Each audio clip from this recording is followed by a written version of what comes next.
Hello everyone, thanks for tuning into this video. If you're new to the channel, my name is Chris. My name's Shayna. And we are the Dufresnes. We are the owners and operators of Casa Vacation Rentals here in Samara, Costa Rica. We're actually coming to you from our house, seeing how this is a video about the cost of living in Costa Rica. And our house is on the same property as our vacation rentals.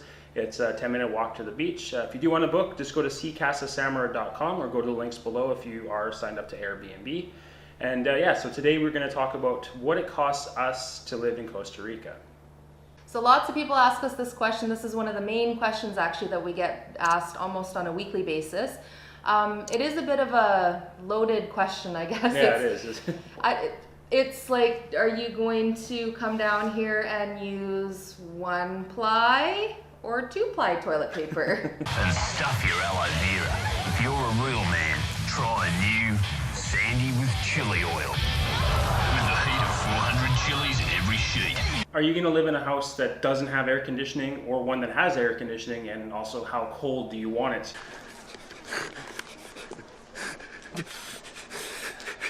There's a lot of houses down here that people can rent, and I mean, it's got most of the amenities and things that you need, but not lots of the things that we're used to in North America, of course, like things like a dishwasher, or there'll be a washing machine but no dryer because everybody seems to hang their clothes outside here to dry, and that's just how they do it down here. That's just the way the lifestyle is, and it saves a lot on utility costs that way.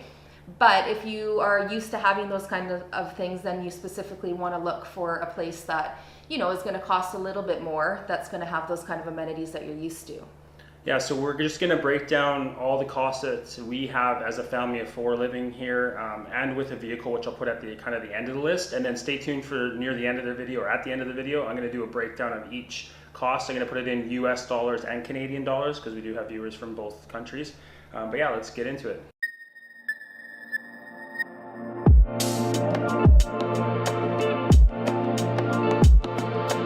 All right, so the first 2 things that I'm going to get started with are a couple of the annual costs that you'll have living here. So corporation tax is it's an annual tax that you pay if you put your property in a corporation.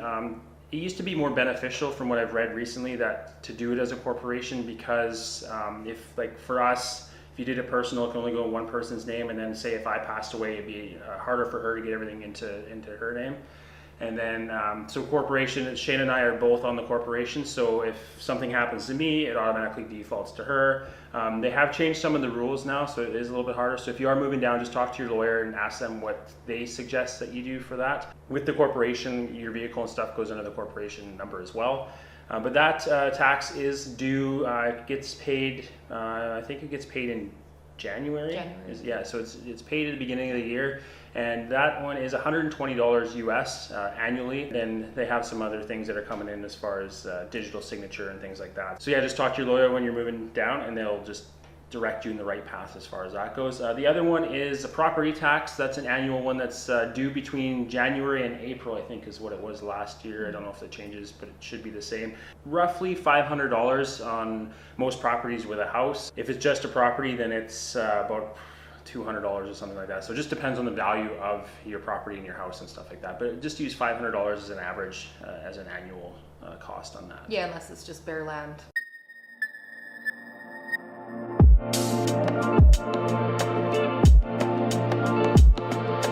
Our absolute biggest expense down here is electricity. We were actually really surprised. We thought it would be a lot cheaper than in Canada, but I would say it's about the same. A little bit more. They do the tiered system like they do in Canada. I don't know if they do it in the United States, but in British Columbia, they did the tiered system there. So they do the same thing here. Yeah, ours is usually on average, I would say about $300 a month, and that's with mostly just our house, maybe the odd guest that's staying. Mm-hmm. In high season, when we have guests using the rentals, or just other months that we're more busy, it can be as close to about $450 a month actually. We do have a full-sized washer and dryer, which of course we need for our rentals. It's really important that we keep all of our sheets and towels really nice and soft. We also have a dishwasher that we use every day as well, but the majority of the expense would be the AC unit in our house, and then the AC is being used in the rentals whenever they're occupied. Yeah, and again, this is in US dollars. At the end, we'll have the breakdown on the side of the video, US to Canadian, so that everybody can understand what it would cost to live down here.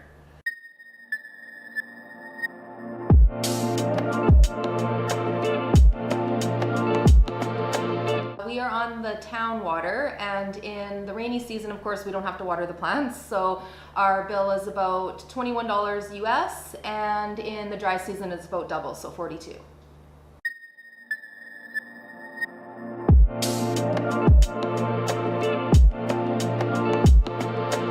All right, internet. So a lot of people think that there isn't good internet in Costa Rica, but there is. There is fiber optic internet in Samara now, and that's the one we have. We do have the highest available, and that is 70 megabits per second in each rental going through the extenders. Our package is 100 megabits per second, and that one through Cabletica is $60 US a month. Rarely ever cuts out, which is good.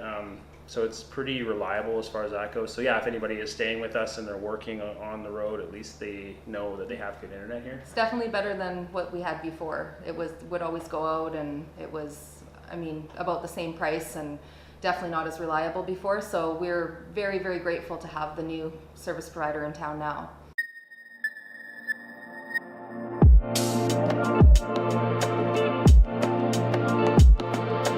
All right, and for phones, so if you are traveling to Costa Rica, you can buy the prepaid SIM cards. There's a few companies that do offer it. We just went with Colby because they had the best coverage from what we had read, and they're easy to get.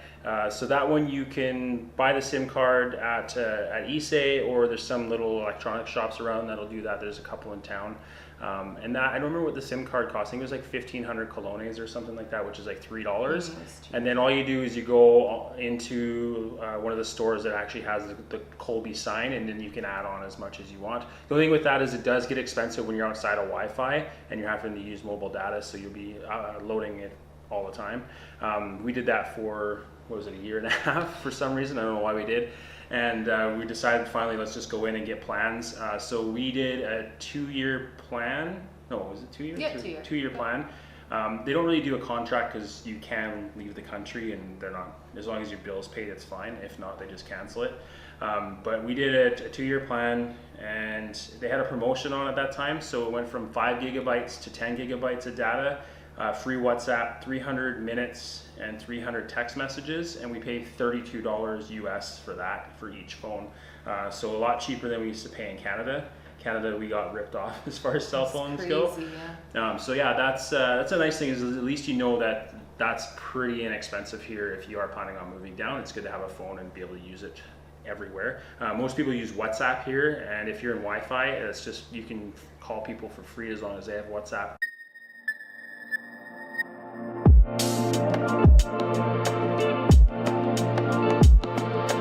We budget about $100 to $150 a week on groceries for us as a family of 4, and that includes, I guess, splurging a little bit on our fancy coffee creamer that we like to get, that we are used to, that we always have back in Canada. There is a store here, the market that's closest to our property actually carries some of those kind of things. And the cheese. Cheese, yeah, it's a big block of... like an actual sharp cheddar cheese, and it's just, I don't know, it just tastes better than some of the other like cheeses we've had here. It's more what we're used to. Some of the grocery prices are definitely similar to Canada. We're actually going to do a whole entire separate video on its own about groceries in Costa Rica and all the different costs and how they compare. Yeah, we're going to try and do that as the next video. We just got to get a hold of a couple of the store owners and see if it's okay if we film in there. But yeah, the plan is to do that as the next video.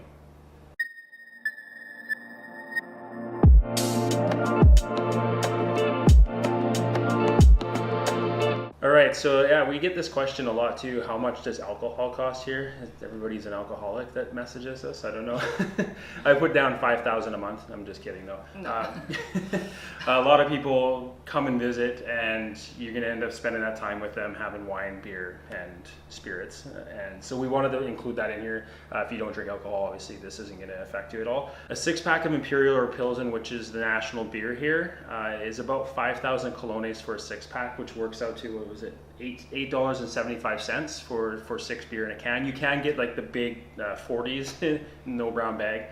They're cheaper, but you have to pay a deposit on the bottle, and that's actually, I think it's, what was it? It was like $2 or something like that for the deposit. I can't remember what it was. But then you got to remember to take the bottle back, and it honestly just doesn't taste the same either. It tastes a little more flat. You can get things like Corona, Heineken, and Moosehead for those Canadians.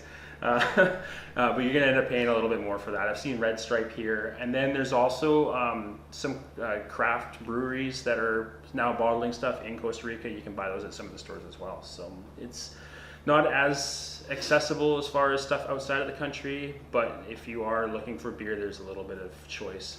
Wine can definitely be more expensive down here, given the fact that a lot of the wines, or most of the wines, are all imported. The best deal that we found is to buy the big 1.5 liter bottles. There's a really good Chilean wine, or a couple different ones that we like. They're about $10 to $14 a bottle, so that's not bad at all. I mean, it's nothing fancy, but they still taste good, and there's just not as much selection here as what we're used to in British Columbia, Canada, at some of the liquor stores that we had there, of course. So from the shopping around we've done, we found that the Iguana Verde market, which is just down the road from our property, as well as the super new China Samara market in town, has the best selection. All right, as for hard alcohol, there's a wide selection here. We were surprised at how cheap it is as well. Even the Grey Goose vodka is a lot cheaper than what we paid in Canada, but then again, Canada's alcohol is taxed like crazy. But for it's a 1 liter of Smirnoff vodka is $14 US for like the big one. And you can also get like the Flor de Caña rum from Nicaragua. If you do go to the border, you can get 4 bottles for $40, so it's $10 a bottle for that, and it's not much more at the grocery stores in town. So yeah, there's definitely a large selection for that stuff.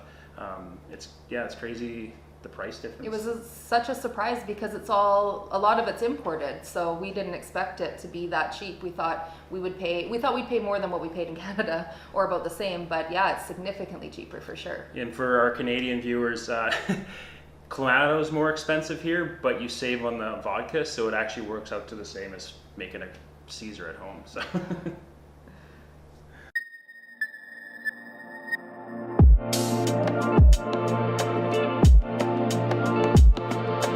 So a lot of people ask us about the costs of rent. That is a very open-ended question, and honestly, it just really, really comes down to your comfort levels. Some people need to have AC, some people are okay without and just keeping all the windows open, and they're used to it being more hot and humid in the house. Some people have to have a washer and dryer, and other people are okay with just having a washing machine and drying their clothes outside on a line. Some people absolutely have to have an ocean view, and other people want to be, 5-minute or 2-minute walk to town. So it just depends on your comfort levels. So when we first moved down here, we rented a house up at the top of the mountain. It was about 15 minutes from town in an area called Santo Domingo. Really, really, really nice place. But because it was low season when we rented, we were able to get it for $850 US a month. So of course it was a bit out of the way. We had to do a lot more driving to get back and forth and that kind of thing in the day. But we had a full-on ocean jungle view. We had infinity pool. It was a newer house, 2 bedrooms, AC in the rooms, washer dryer, that kind of stuff. So that was a really good deal for us. But once again, it was location, of course. Being further away, of course, it costs less. But that same house actually, in high season, will rent for about $1,500 a week. A week, yeah. Is what our property manager told us. So it does depend on the time of year. High season, it is very, very, very difficult to find long-term rentals in Samara. So it's always best to kind of know ahead when you're coming, talk to a property manager, see what's available out there, ask other people that you know that might know of somebody. But you have to get your foot in the door with a high season rental definitely ahead of time. If you come down here in October, November and think that you can find, a long-term rental from December till, halfway through the next year at a good, reasonable or cheaper price, it's pretty much impossible. So it's definitely good to start looking ahead. So yeah, as much as we'd like to be able to be more accurate and give you like an exact rental cost, which is impossible because really how much does it cost to rent anywhere in the world? It can range as low as like little small houses in like a very, very Costa Rican neighborhood for $300 for a room, up to $500 for a 2-bedroom smaller house, or up to something that has all your amenities and a little bit more luxury for $2,000 a month. So it's, I don't know, it's or just even higher. Like it's even high. Yeah, we have seen higher too. So it depends on time of year. It depends on exactly what you need for you or yourself and your family. It really varies. So in our opinion, the best thing to do is just contact a property manager, and they will help you plan ahead. Let them know exactly what your budget is and what all your needs and wants are in a rental property. Yeah, and definitely do it a few months out or a year out if you can, not like a month from now, because there won't be anything available. And I was going to say too is that's another idea for someone who wants to come down and invest in Costa Rica and have something that makes some money, is to buy a larger piece of property, hire us to build single unit shipping containers and rent them out long term, just strictly long term. You would have that booked out all year, every year probably. Yeah, there's a huge demand for it. Yeah, you're not going to make as much monthly as a short-term rental, but you're going to make your money back in the long run if you could do like 5 of them or something like that and just strictly do it like that. Especially because we do have a few schools in town and a lot of people come down to go to those schools. All right, so if you do move down and you are purchasing a car, there is some expenses there as well. So there's some annual expenses and then there's some monthly expenses. So I'm just going to go over those with you right now.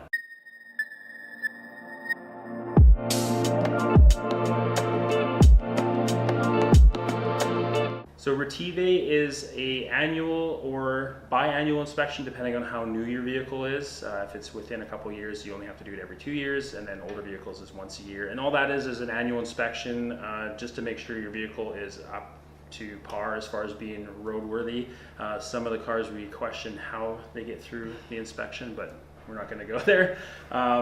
So that it's $27 for the inspection annually, and then we have our local mechanic drive it to Nicoya to get the inspection done. That way, if there is anything, he can either get it fixed right away, or they're not going to lie to him as well and say, oh, it needs this, when he's already looked it over. So it's just, we pay a little bit extra. We pay $35 for him to take it, but it is an hour away. He's got to drive, he's got to hang out while they do inspection. So it's actually a pretty good deal to have that done. And I do have the link below to the website so you can see the different pricing for vehicles, because there's like your personal vehicles, motorbikes, and bigger like semis and stuff like that. So go to the link below and it'll tell you all that stuff.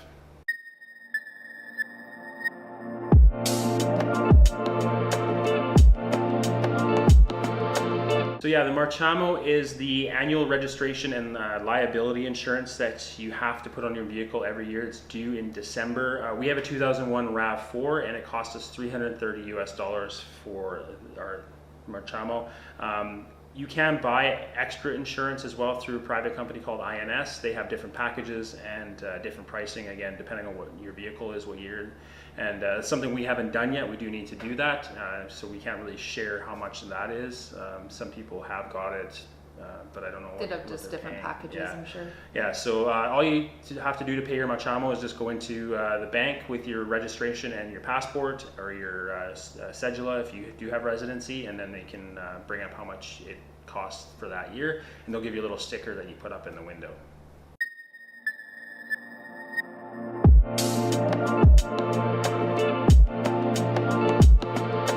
So gas prices, this is another thing we were surprised with, is it's actually pretty similar to what we paid in Kelowna, and Costa Rica doesn't pull any fuel out of their ground, so Doesn't make much sense. I guess because it's a worldly cost. I don't know how that stuff works. It's too political for us. We're not into that stuff. But at the moment, the current fuel price, I'm just going to look on here, is for regular, which they call regular here, is actually 91 octane. They don't have an 87 like we used to have in Canada. That one is 616 colones per liter. So it's $1.07 US per liter, or $1.40 Canadian per liter. And then for gallon for our US viewers is $4.08 per gallon. So a little more expensive for our US viewers. I know fuel is cheaper in the US than in Canada, even though you buy it from Canada sometimes, so I don't get how that works. But yeah, we usually fill up twice a month, so we end up paying $80 a month in fuel. Obviously, if you do more road trips, it's gonna rise, but just be prepared to spend about $80 or so on fuel per month.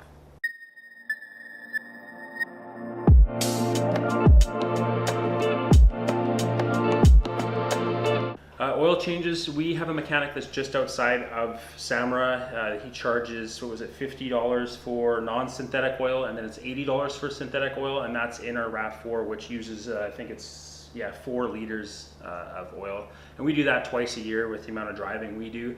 So again, it's $100 a year for oil changes on our car. All right, so I have to bring the laptop a little closer because there's a lot of numbers to memorize. What I'm gonna do is on the side here, I'm gonna have all the numbers pop up so that you have an actual visual of what everything costs, and it's gonna be in US and Canadian dollars. So for annual stuff, property tax, $500 US or 657 Canadian. Corporation tax 120 US or 158 Canadian. And then if you have a car, you have your Retive, 27 US or 36 Canadian. Marchamo, $330 US, $434 Canadian. Oil changes 2 a year, $100 US, 131 Canadian. So your monthly, you have your fuel, which is $80 US, $105 Canadian. Electricity, I'm just going to do it on what our lowest one is $300 US, $394 Canadian. We have had lower electricity bills when we stayed in the other house, but we do have lights that run all night, and we are going to be switching those to LED, so that might drop it down a bit.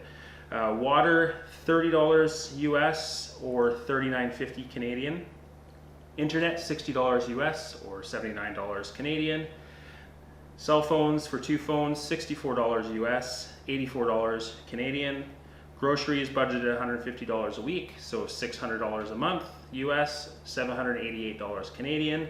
So we do have 2 boys and we have to pay school for them, so that's $850 US or $1,117 Canadian. And then miscellaneous, if you want to eat out, if you want to go do tours, that kind of stuff, that's going to vary depending on what you do. Rent, $500 to $2,000 US and beyond, or $657 Canadian or $26.27 Canadian and beyond. All right, so I'm just going to jump in right here. We didn't talk about the CAHA, which is the Costa Rican medical, because we're not on it. We're not residents yet, so we don't know all the ins and outs of that. But we have heard of people saying it costs as low as $50 a month, up to $175. I think it depends on how much pension you get or something like that. But yeah, we just don't have the details on that, so that's why we didn't include it in this list.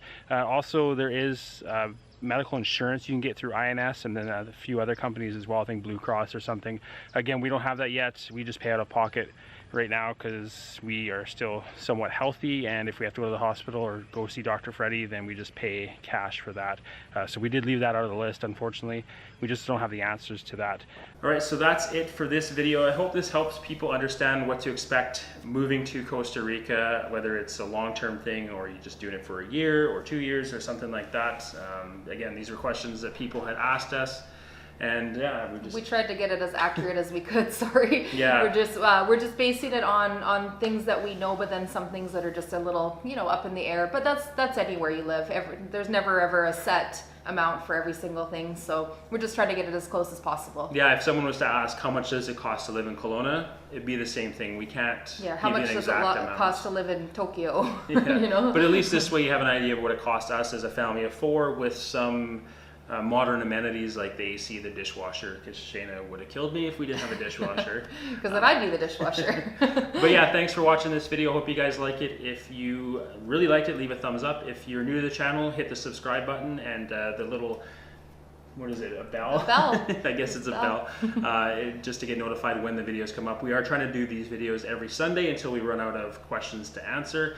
We do also have our Patreon, so thanks to those of you that have signed up and are helping us make these videos. If you can and haven't signed up yet, the link is below. It's just a monthly charge. It can be as little as $1. Again, it just helps us with buying equipment and fuel and all that stuff to make these videos and go out and show you what Costa Rica has to offer. So in our next video, we're going to take you around to a couple local grocery stores, and we're going to show you the cost of the groceries here in Costa Rica, and you can see how they compare to some other places. So there's a cow down there. There's a cow coming down the easement right now. Leo had to chase it away from always entertaining around here. Trying to get home behind us. So why why do I keep doing that? So why do I do that? So what? Rent is $500 US to $2,000 US and beyond, which is $657 Canadian or $2,627. Oh, I did Canadian again. I know it's hard because it's confusing. US is first? Yes. All right, US. You're as bad as me. I need another coffee. You mean as bad as me? Coffee's cold now, though. All right.